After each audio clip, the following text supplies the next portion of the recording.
Excelente, obrigado, Tiago, pelo convite. É uma alegria mais uma vez estar com esse grupo bacana, qualificado. Estou vendo muita gente conhecida, bons amigos.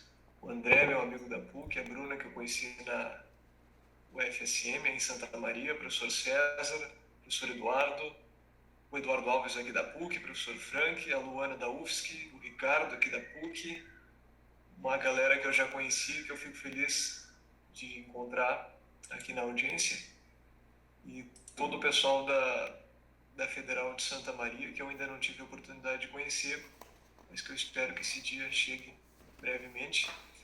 Foi muito bom ter estado em Santa Maria no ano passado, creio eu que foi ano passado, novembro do ano passado, e espero poder voltar em breve, mas já é uma alegria participar virtualmente com vocês.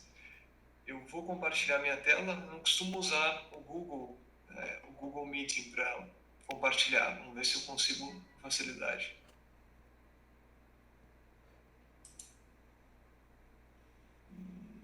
Espera aí. Não. Certo. Se eu trocar de tela, será que Aí, ó. compartilhamento... Tá abrindo, abriu. Talvez tu não te enxergue mais na tela, mas a tua tela tá aparecendo para nós. Está aparecendo meu PPT? Tá. Só tu coloca ele em modo de Isso, aí. Beleza, eu não consigo ver ninguém enquanto eu compartilho aqui? Não, provavelmente não. Tá, tranquilo.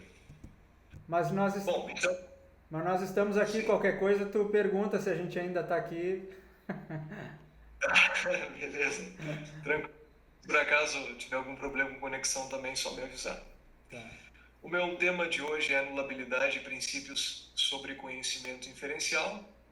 É um tema com o qual eu trabalho há bastante tempo, me interessa desde a graduação em filosofia. Na realidade, foi um dos temas que me despertou interesse sério em epistemologia. Eu li o famoso livro do Peter Klein, o Certainty, que é um livro excelente, bem epistemologia dos anos 80, cheia de princípios, de definições, de cláusulas, uma coisa que me chamou a atenção, e a primeira vez que eu li entendi muito pouco, mas o fato de não ter entendido com facilidade me fez querer continuar estudando o tema, e lá pelas tantas eu desenvolvi a convicção de que se trata da melhor teoria do conhecimento que nós temos disponível entre as várias teorias do mercado. A teoria da anulabilidade, na minha opinião, resolve o problema de Gödel e oferece condições para dar conta de uma porção de outros problemas epistemológicos importantes da vizinhança.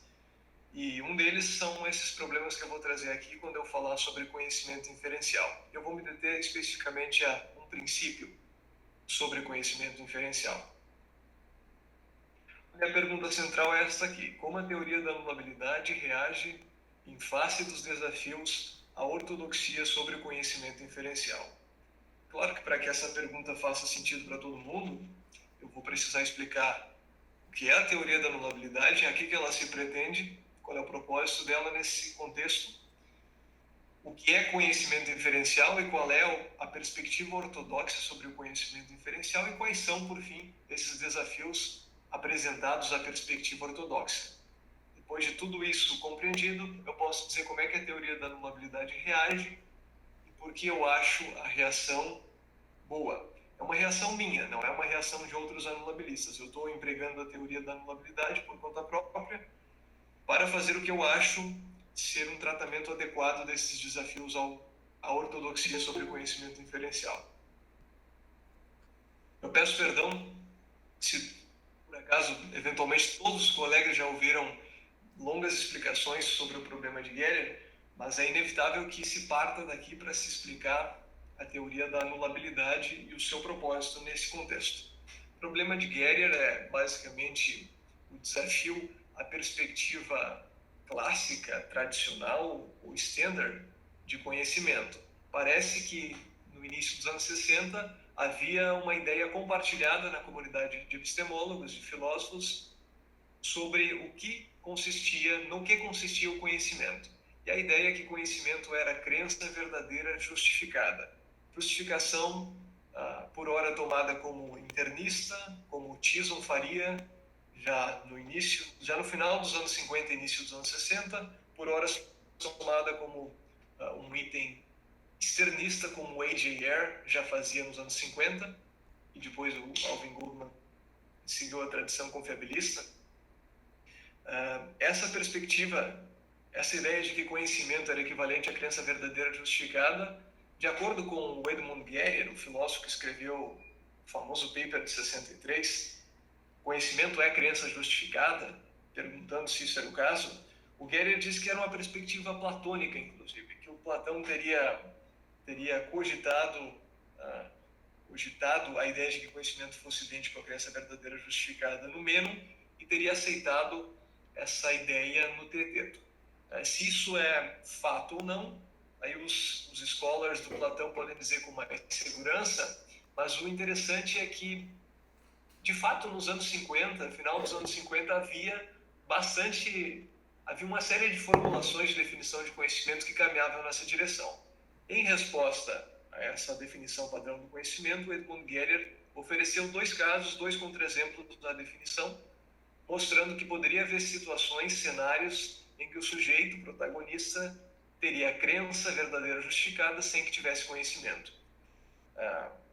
O resultado, uma alegação para que isso fosse o caso, é bastante intuitiva para a maioria, mas não para todos. Mas eu vou seguir aqui a tradição dos últimos 50, 60 anos e vou tomar como uma intuição mais ou menos geralmente compartilhada de que, sim, os casos Geyer se tratam de casos onde intuitivamente não há conhecimento a despeito de haver crença verdadeira justificada. Um caso Geyer que eu acho que todo mundo conhece, portanto eu nem trago o texto, eu só faço memória, é o caso Ovelha no Campo, do Tyson, de 66 originalmente, que é um caso bem pitoresco e familiar à maioria. Imagina que um agricultor está no seu sítio, no seu campo, cuidando ali da plantação, quando ele avista um animal que lhe parece ser uma ovelha. O animal é peludo, lembra uma ovelha, ele tem ovelhas naquele campo, tudo indica que aquele animal para o qual ele está olhando é uma ovelha. Com base nessa boa justificação, nós diríamos perceptual, os dados dos sentidos informando ali a aparência de ovelha, o agricultor forma a crença de que há uma ovelha no campo. Um elemento de azar da cena é que esse animal para o qual o agricultor está olhando é um cachorro peludo. Não é uma ovelha, é um cachorro que naquela posição, muito peludo, se pareceu com uma ovelha. Embora as condições de iluminação, as condições visuais fossem boas, por algum acaso, por alguma coincidência, alguma situação atípica, o cachorro peludo naquela cena pareceu como sendo uma ovelha. Só que há um elemento de sorte importante na cena também. O elemento de sorte é que, de fato, há uma ovelha no campo, conforme o agricultor havia crido. Imaginem que atrás de um desses arbustos, de fato, tem uma ovelha pastando. Então, o agricultor, tem crença de que há uma ovelha no campo, tem crença verdadeira de que há uma ovelha no campo, pois de fato há, atrás de algum arbusto, tem crença justificada de que há uma ovelha no campo, com base na evidência perceptual, mas, a despeito de tudo isso, parece não saber que há uma ovelha no campo, afinal de contas, parece que é um golpe de sorte que ele tenha chegado à crença verdadeira. Parece que ele não está tão bem conectado com o fato ou com a verdade de que há uma ovelha no campo para que ele saiba. Parece que ele sabe por pura sorte ou por uma feliz coincidência. Aqui eu já invoco explicações para o problema de Geyer, que depois são levantadas na literatura a partir dos anos 60 e poucos. Mas o meu objetivo aqui é simplesmente compartilhar uma ideia geral sobre o problema de Geyer e dizer que a teoria da anulabilidade, assim como uma porção de outras teorias, a teoria causalista do Alvin Goldman, o confiabilismo também, do qual o Goldman é pioneiro, entre tantas outras teorias que surgem no final dos anos 60 e no início dos anos 70 para definir o conceito de conhecimento, para analisá-lo, o ponto de partida é o problema de Geyer. A teoria da anulabilidade tem a mesma a mesma direção, o mesmo objetivo. Aqui vocês encontram alguns nomes importantes que defenderam perspectivas anulabilistas, análises anulabilistas do conhecimento ao longo da história dos últimos 50, 60 anos. O Roderick Chisholm é pioneiro, o Keith Leder também é pioneiro no início dos anos 60, em 65 já tinha uma teoria da anulabilidade bem robusta.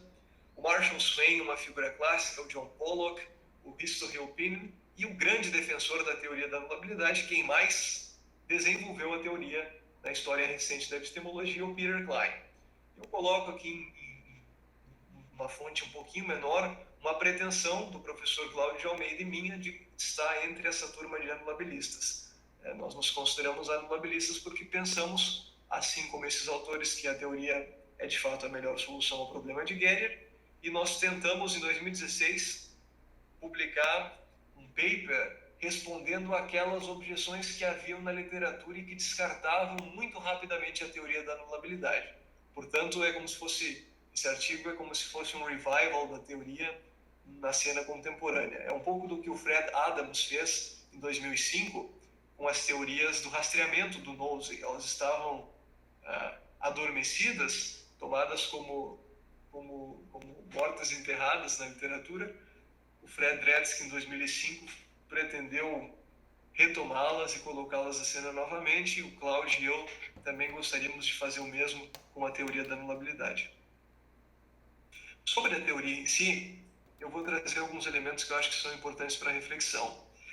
A teoria se conecta bastante com aquele desideratum platônico que nós vemos lá no Teteto, a ideia de que o que diferencia conhecimento de mera crença verdadeira é uma certa estabilidade, é uma certa amarração que a crença conhecida tem com a realidade, né? A crença conhecida é amarrada ao mundo por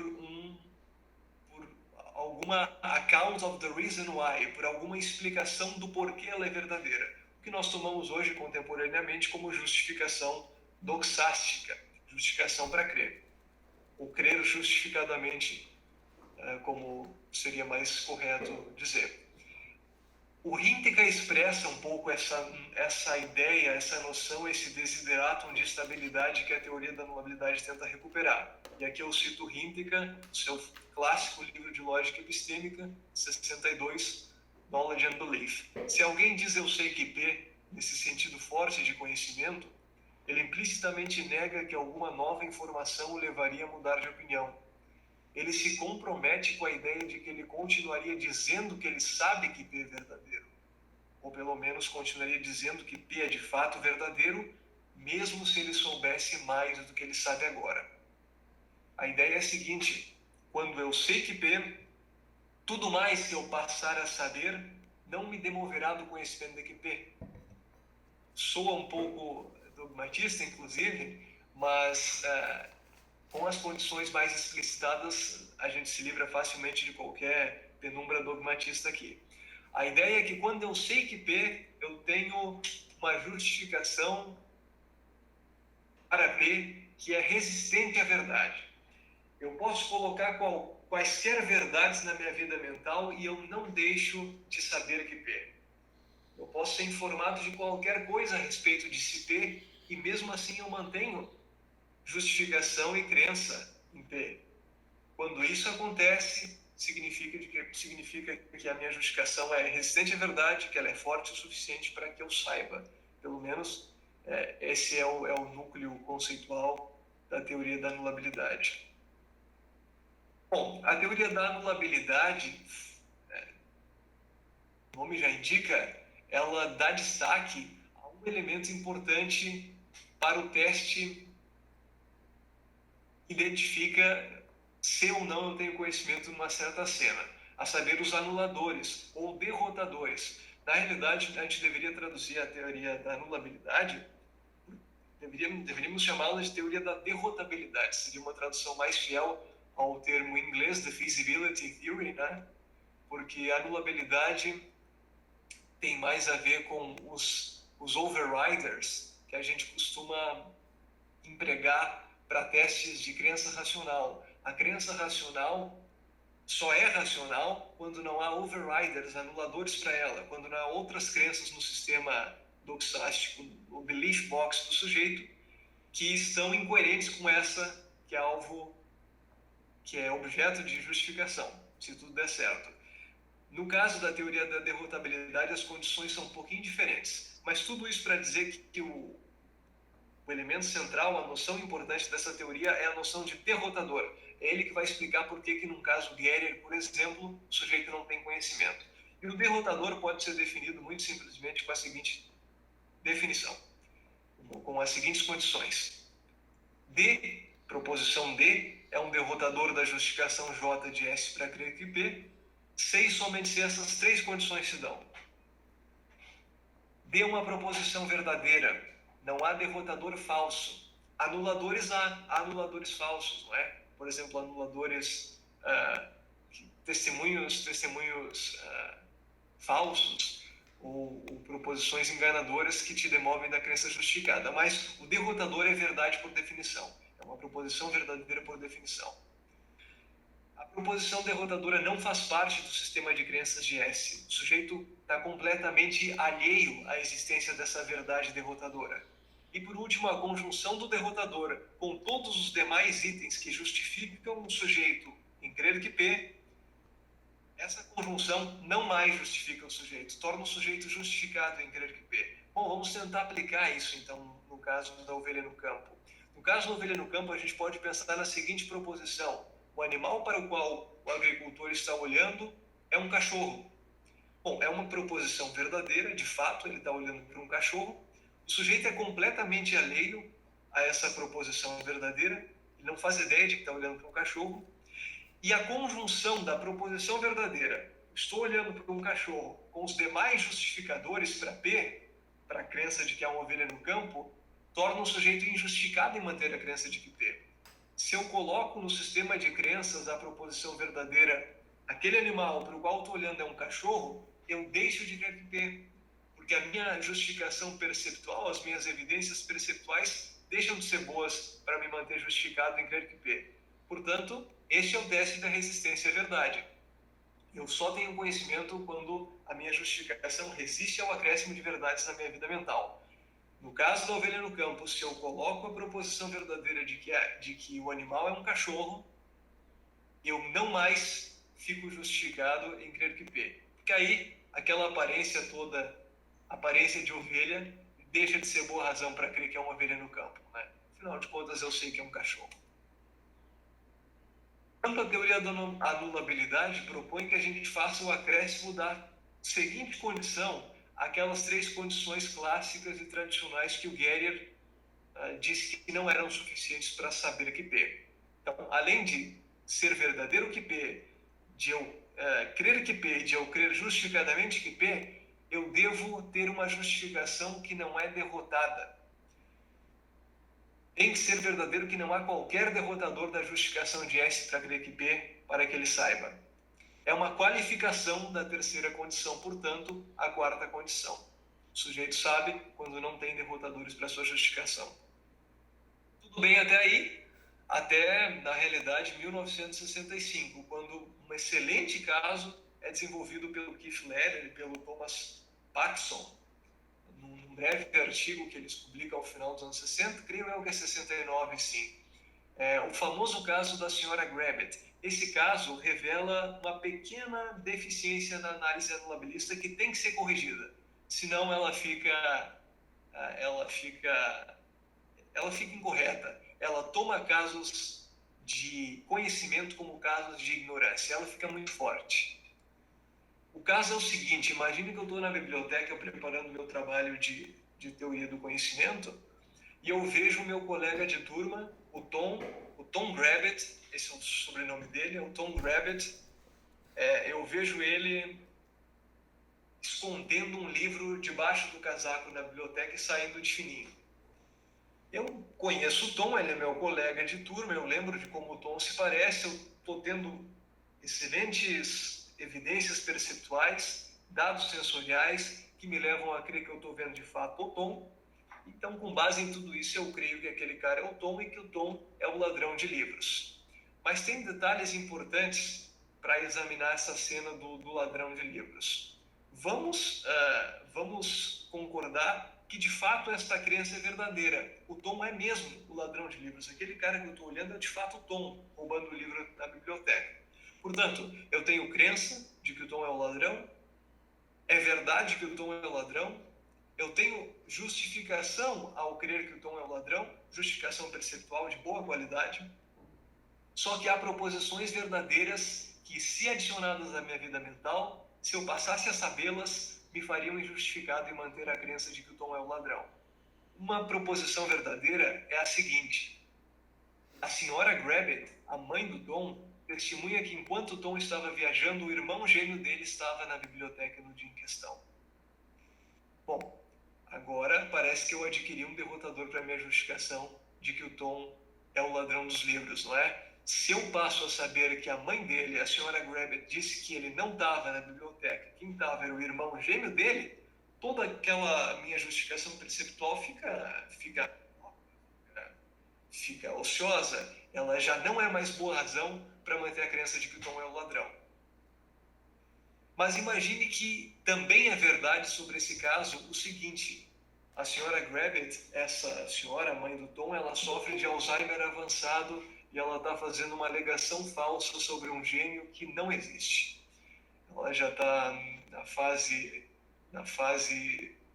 aquela fase complicada do Alzheimer, em que ela começa a criar ilusões, a lembrar de filhos, lembrar falsamente, não, se é que isso é possível, lembrar de filhos que não existem, confundir as coisas. Então, a senhora Grabbit criou essa ilusão de que ela tinha um outro filho que ele estava na biblioteca no dia em questão. Bom, notem que agora a situação muda. Se eu coloco a proposição verdadeira R no meu belief box, no meu sistema de crenças, junto com D, parece que eu volto a estar justificado ao crer que P. Parece que R cancela o efeito derrotador de D. Porque se eu sei que a mãe do Tom tem Alzheimer avançado e não merece crédito, bom, então o fato de que ela dá um testemunho sobre o Tom estar ou não estar na biblioteca não é importante para a minha justificação.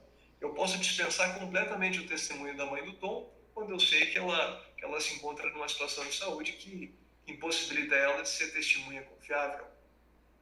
Então esse é o ponto interessante. Se nós olhássemos para uma verdade importante sobre o caso, a verdade D, nós teríamos uma visão equivocada sobre o veredito correto para esse caso. A gente diria que o sujeito não tem conhecimento, porque tem uma proposição verdadeira que derrota a justificação dele. Mas se nós olharmos para mais proposições verdadeiras, a gente nota que não, de fato, ele tinha boa justificação. Esse derrotador era enganador, era um derrotador que te levava a crer numa proposição falsa, na proposição de que a senhora Grabbit é testemunha confiável e na proposição falsa de que o Tom tem um irmão gêmeo, entre outras. O fato é que há cenas, há circunstâncias em que eu preciso olhar para mais verdades e não apenas para uma verdade, sob pena de ter uma visão deficitária do que está acontecendo.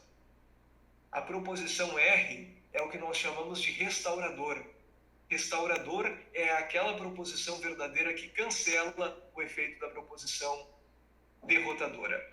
Isso é importante, isso é fundamental para que casos como esse sejam tomados devidamente como casos de conhecimento e não como casos de ignorância. E vai se mostrar importante para o tratamento de um caso que eu tenho para conversar com vocês, que é um suposto caso de conhecimento inferencial a partir de premissa getterizada.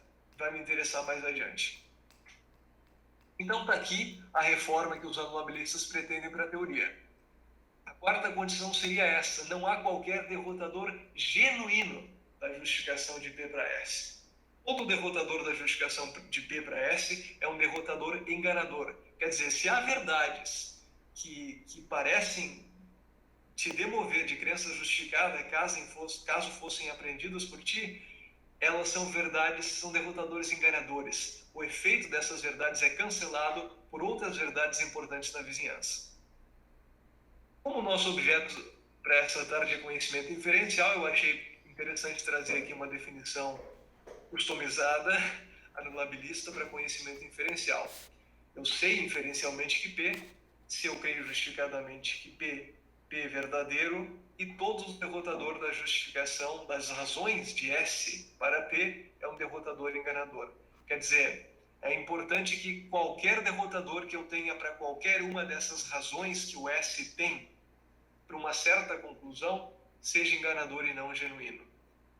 A teoria vai ficando um pouco mais complicada, um pouco mais complexa, à medida que nós vamos inserindo esses elementos, como, por exemplo, uma cadeia de razões. Porque quando eu falo de cadeia de razões, quando eu falo em conhecimento inferencial, eu estou falando de conclusão suportada por uma premissa ou por uma série de premissas.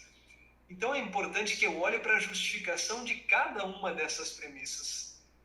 E o anulabilista diria o seguinte: bom, se eu tenho um derrotador para qualquer uma dessas justificações que eu mantenho para as premissas, então a conclusão é derrotada.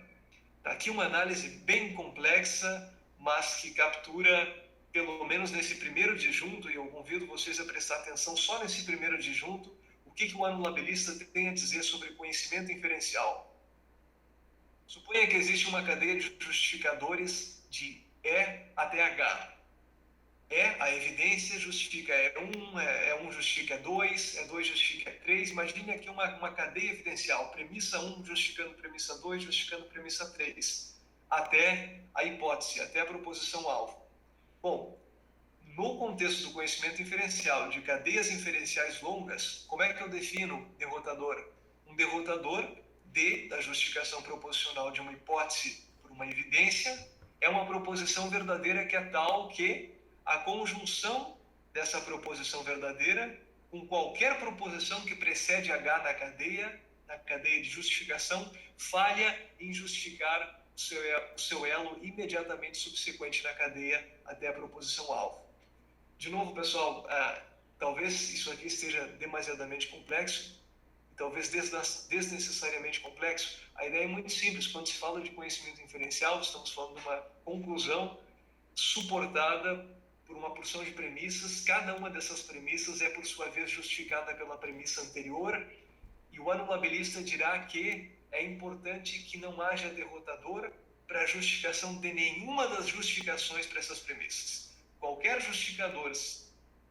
derrotador da justificação de uma das premissas, premissa 1, premissa 2, premissa 3, será um derrotador da justificação da conclusão. Isso vai ficar mais claro na sequência quando eu falar um pouco mais sobre conhecimento inferencial. Tiago pode me avisar quando eu tiver 10 minutos, porque aí, se por acaso faltar muito, eu vou para o que interessa de fato. Pode ser, Tiago? Pode ser. Ok, expliquei a primeira parcela, o primeiro bloco, o que é a teoria da anulabilidade. Agora eu quero dizer como é que ela reage aos desafios que tem se levantado a perspectiva ortodoxa sobre o conhecimento inferencial. Qual é a perspectiva ortodoxa sobre o conhecimento inferencial? É a perspectiva transmissionista. Eu vou ler esse excerto do Federico Luzzi, que eu acho que dá a ideia clara e nítida sobre qual é a ortodoxia com relação ao conhecimento inferencial. O papel epistêmico da inferência é transmitir conhecimento e outros bens epistêmicos pré-existentes das premissas para a conclusão.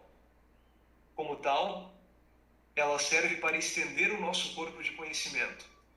Mas se não há conhecimento da premissa para ser transmitido em primeiro lugar, então nenhum conhecimento da conclusão pode ser obtido unicamente por inferência. A inferência é não geradora epistemicamente. Ela não pode criar bens epistêmicos ex nihilo. A inferência, o pedigree epistêmico da sua conclusão não pode ser melhor do que o pedigree epistêmico das suas premissas. Consequentemente, se uma inferência de premissa única não se tem conhecimento da premissa, então não se pode obter conhecimento da conclusão unicamente por inferência. A perspectiva ortodoxa sobre conhecimento inferencial, portanto, é essa que diz que que é impossível que a conclusão tenha o que as premissas não têm. É impossível que a conclusão seja um caso de conhecimento se as premissas não são um caso de conhecimento. É impossível que a conclusão seja caso de crença justificada se as premissas não são caso de crença justificada. Um princípio que expressa firmemente essa perspectiva ortodoxa é este que eu chamo de conhecimento via conhecimento. Só se obtém conhecimento inferencial de uma conclusão quando as premissas das quais a conclusão depende são casos de conhecimento. Isto é, o conhecimento das premissas é condição necessária para o conhecimento de um raciocínio. Não tenho conhecimento das premissas por qualquer razão, ou por não ter verdade, ou por não ter crença, ou por não ter justificação, ou por não ter qualquer outra condição que seja necessária ao conhecimento, então não tenho da conclusão, não tenho conhecimento da conclusão. É uma perspectiva ortodoxa porque a gente encontra ela desde o Aristóteles, nos analíticos posteriores, passando pelo Kant, pelo Descartes, e mais recentemente expressa na epistemologia pós-Geyer, no Michael Clarke, no David Armstrong, no Robert Audi, nosso colega Rodrigo Borges, entre outros. Aí uma explicação de por que os casos Geyer não são casos de conhecimento, por exemplo. Eu não posso saber a premissa getterizada, não posso ter conhecimento da conclusão, porque uma das premissas é caso de crença falsa, por exemplo. Peguem os casos clássicos do Geyer, onde eu fazia a inferência dedutiva com base em uma falsidade. Eu vou explorar um pouquinho mais no que segue. O contrafecho do conhecimento é só um modo de capturar essa intuição de uma forma mais elaborada para distinguir o que a ortodoxia sobre conhecimento diferencial diz com respeito às condições necessárias e o que ela diz com respeito às condições suficientes. A gente conhece bem a conversa sobre fecho do conhecimento, que é aquela que diz que justificação ou conhecimento nas premissas é suficiente para justificação ou conhecimento na conclusão. Bom, há também este princípio contrafecho, justificação ou conhecimento da conclusão só se dá quando há justificação ou conhecimento das premissas. O que seriam casos de desafios a essa perspectiva ortodoxa? São casos onde eu tenho conhecimento da crença conclusão a despeito de não ter conhecimento das crenças premissas. E como é que eu não tenho conhecimento das premissas? Se uma das premissas é falsa, se uma das premissas é getterizada, se uma das premissas é injustificada ou se uma das premissas não é caso de crença. Todos esses fenômenos são muitíssimo interessantes. Eu acho que pouca coisa aí faz sentido. Eu acho que se encontra muito poucos casos, que nós encontramos pouquíssimos casos de conhecimento a partir de premissas falsas. Eu acho que não se encontra nenhum caso, não se encontra qualquer caso de conhecimento a partir de premissa getterizada, e muito menos esses últimos que eu coloquei em fonte diminuída. Eu vou me dedicar especialmente aos casos de conhecimento a partir de premissas getterizadas aqui, porque eu quero testar a intuição anulabilista com vocês para dispensar esse caso. Eu acho que qualquer caso dessa categoria é facilmente dispensado pela teoria da anulabilidade. Isso é importante para que se mantenha a perspectiva ortodoxa sobre conhecimento inferencial. Mas eu não estou interessado em mantê-la, eu só quero dizer que não faz sentido falar desse fenômeno conhecimento via getterização. Não faz sentido porque o autor que está propondo esse caso confunde restauração da justificação com geração de nova justificação. Isso vai ficar mais claro no que segue. Aqui o caso que mais me interessa nessa conversa, o caso da agorafobia. Pouco longo, mas eu vou pedir a paciência de vocês para fazer a leitura. Já antecipo, a estrutura do caso é a seguinte: isso é getterizada, conclusão supostamente sendo caso de conhecimento. Fiquem à vontade depois para expor as suas intuições. Ingrid não sabe, mas o seu único colega de apartamento, Humphrey, é cronicamente avesso a futebol. Se a TV na sala exibe qualquer programa mostrando ou discutindo futebol, Humphrey silenciosamente caminha até seu quarto e esconde a cabeça debaixo do travesseiro. Com exceção de futebol, Humphrey gosta muito de assistir TV, e a TV ligada é um indicador confiável de que o Humphrey está na sala assistindo. Para a tristeza do Humphrey, a Copa do Mundo de Futebol começou recentemente. Então, praticamente toda a programação de TV é dedicada a mostrar ou discutir as partidas recentes e vindouras. Ingrid, a colega de apartamento, também não sabe, mas o Humphrey é agorafóbico. Por isso, ele sairia de casa em pouquíssimas circunstâncias. Quaisquer circunstâncias nas quais ele sairia de casa, por exemplo, devido a um incêndio na casa, é sem dúvida uma situação na qual a Ingrid estaria ciente de que ele está saindo de casa. Hoje à noite, enquanto Ingrid está no jardim interno do apartamento, o Humphrey senta-se na sala e liga a TV. Felizmente, o momento em que o Humphrey liga a TV coincide com o início da faixa de apenas 1 minuto do dia em que nenhum canal está transmitindo programas relacionados a futebol. Então, o Humphrey permanece sentado pelo próximo minuto. 30 segundos depois do Humphrey ter ligado a TV, Ingrid forma a crença de que o Humphrey está na sala baseando-se neste argumento indutivo. A TV está ligada e não fui eu quem liguei. Quem ligou? Quando isso acontece, o Humphrey quase sempre está na sala. Portanto, o Humphrey está na sala. Ingrid então baseia-se nessa premissa para a seguinte inferência dedutiva. Humphrey está na sala. Se o Humphrey está na sala, então o Humphrey está em casa. Portanto, o Humphrey está em casa. Além disso, a Ingrid crê nesta conclusão baseando-se em nenhuma outra rota epistêmica. Então, notem ali uma inferência indutiva forte, excelente razão para crer que o Humphrey está na sala, o fato de que a TV está ligada. E notem o resultado da inferência indutiva junto com aquele condicional, formando excelente razão para crer na conclusão de que ele está em casa. O modus ponens, a prova d'água. Se o Humphrey está na sala, então o Humphrey está em casa. Ele está na sala, bom, está em casa.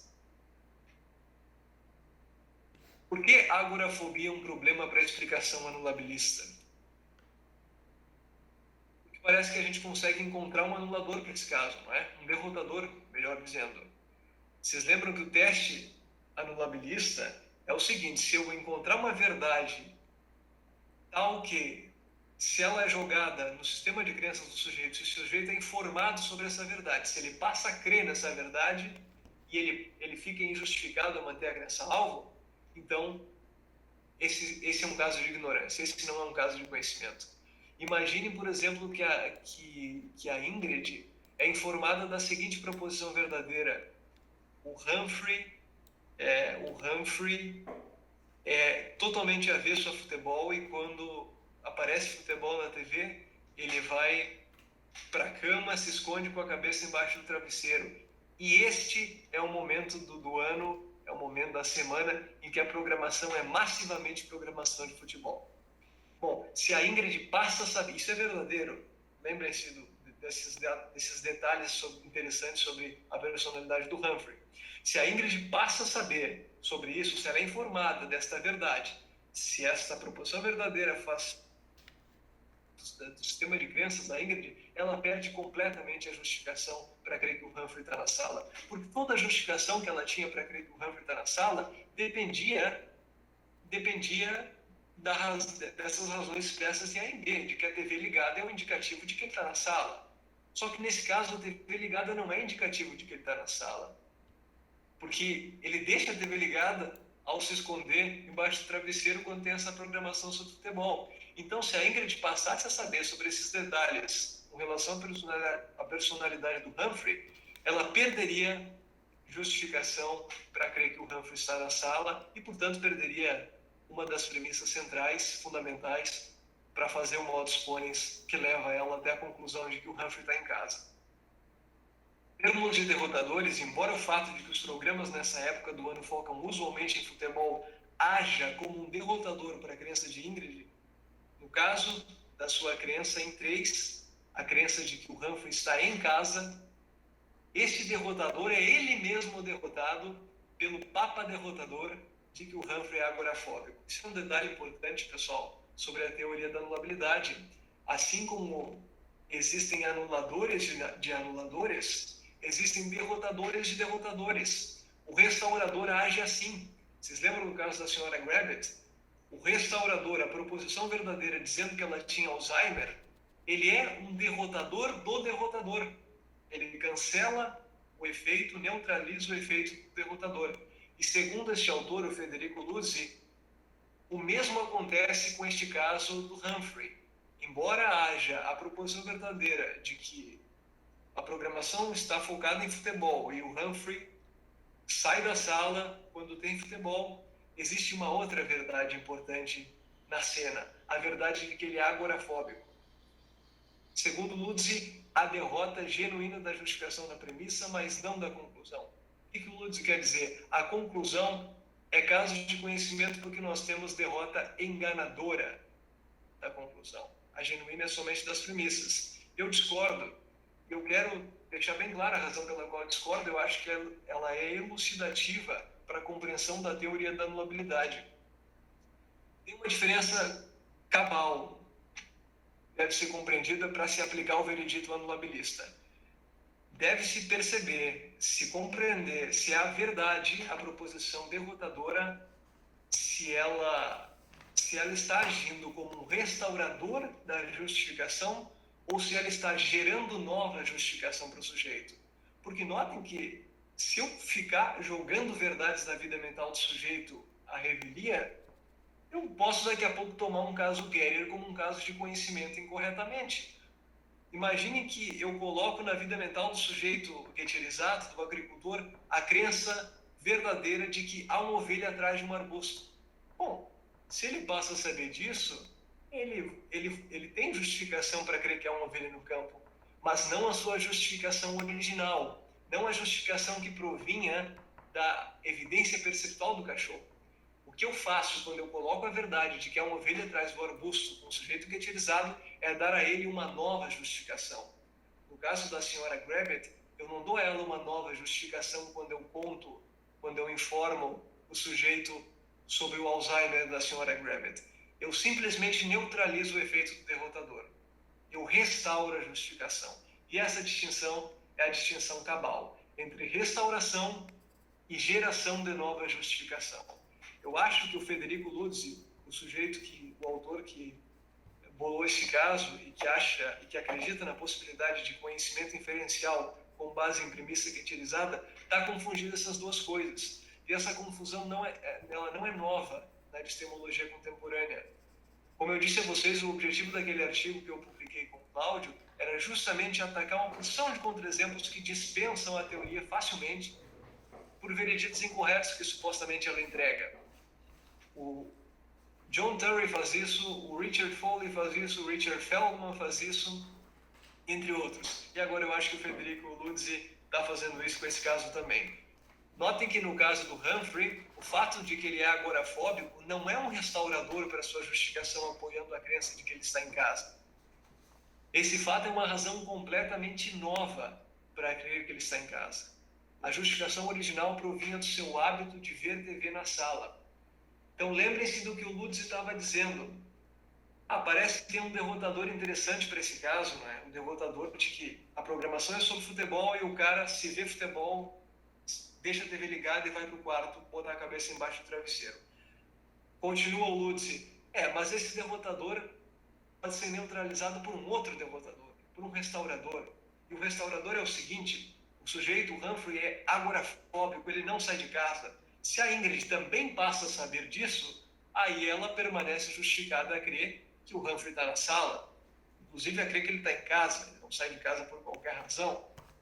Pois é, só que aí nós estamos borrando essa distinção entre restauração da justificação e geração da nova justificação. O fato de que ele é agorafóbico é uma razão completamente nova para crer que o Humphrey está na sala e está em casa. Assim como o fato de que é uma ovelha atrás de um arbusto seria uma razão completamente nova para o sujeito getierizado acreditar que há uma ovelha no campo. Essas proposições não são restauradoras. Elas são geradoras de nova justificação. E, portanto, elas não prejudicam o veredito de que, nesses casos, há ignorância e não conhecimento. Há ignorância porque a condição anulabilista não foi satisfeita. Há derrotadores genuínos da justificação do sujeito. Embora, talvez um restaurador para aquela justificação pudesse ser algo como: embora seja a época de programação intensiva de futebol, hoje os plantonistas do telejornal passaram o dia cobrindo o sequestro do presidente. Aqui, pessoal, eu estou supondo, o que poderia ser um restaurador para essa justificação? Até poderíamos pensar numa proposição verdadeira como essa, mas não esta elencada pelo Federico Lutz. E mesmo esta não funcionaria se nós examinássemos com mais profundidade. Parece-me que a única teoria a entregar esse veredito é a teoria da anulabilidade. Eu estou dizendo aqui que a única teoria a entregar esse veredito é a anulabilista, um pouco levianamente, porque eu não estou mostrando as outras teorias. Em outros contextos, inclusive em Santa Maria, numa outra vez, eu fiz uma comparação um pouco mais longa entre os vereditos anulabilistas e os vereditos das teorias modais, das epistemologias modais, teoria da segurança e teoria do rastreamento. E eu comparo as teorias, e digo as teorias, ou melhor, pretendo mostrar que as teorias contrafactuais, as epistemologias modais, não entregam esse bom resultado que, ao meu ver, é o resultado correto para esse caso. Vocês podem pensar, tá, mas está se falando de um caso muito específico, com muitas peculiaridades, com muitos detalhes, o quanto isso é relevante para se falar sobre a natureza do conhecimento inferencial? É relevante porque eu acho que este juízo se estende para qualquer caso de crença-conclusão baseada em premissa guettilizada. Sempre que houver conclusão baseada em premissa guettilizada, vai haver conclusão ignorante, não vai haver conclusão conhecida, porque uma das premissas da cadeia de justificação foi genuinamente derrotada. E se uma premissa é genuinamente derrotada, não há como se manter a crença-alvo, porque a crença-alvo depende essencialmente de todas as premissas, evidentemente de todas as premissas que são essenciais para o caso. Pode ter premissas inofensivas, premissas de caráter ostensivo que não são essenciais para o raciocínio do sujeito. Mas toda premissa que for causalmente e evidencialmente necessária para a conclusão será uma premissa não guettilizada. Se for guettilizada, o sujeito não tem conhecimento da conclusão. Portanto, eu acho que daí pode-se tirar uma lição sobre conhecimento inferencial, a lição de que esta categoria de casos não é possível. É impossível haver conhecimento com base em premissa guettilizada. Se S crê que, conclusão, unicamente com base em uma inferência competente de P, e não há derrotador genuíno da justificação de P para S, então não há derrotador genuíno da justificação de P para S. Se não há derrotador genuíno para a crença-conclusão, não há derrotador genuíno para as crenças-premissas. Gostaria de ter feito 3 pontos aqui com vocês, espero que tenham ficado claros, se não, fico à disposição para tentar esclarecer na sequência. A teoria da anulabilidade devidamente reparada é capaz de responder satisfatoriamente ao desafio da possibilidade de conhecimento inferencial a partir de premissas guettilizadas. Trata-se de um lembrete à literatura epistemológica vindoura. Deve-se prestar atenção à noção de restauração da justificação. Trata-se também da resistência à possibilidade de haver conhecimento a partir de premissas guettilizadas, sob luzes anulabilistas, é claro, uma vez que, em havendo quaisquer elos da cadeia de justificação genuinamente derrotados, a conclusão terá sua justificação igualmente derrotada. Obrigado.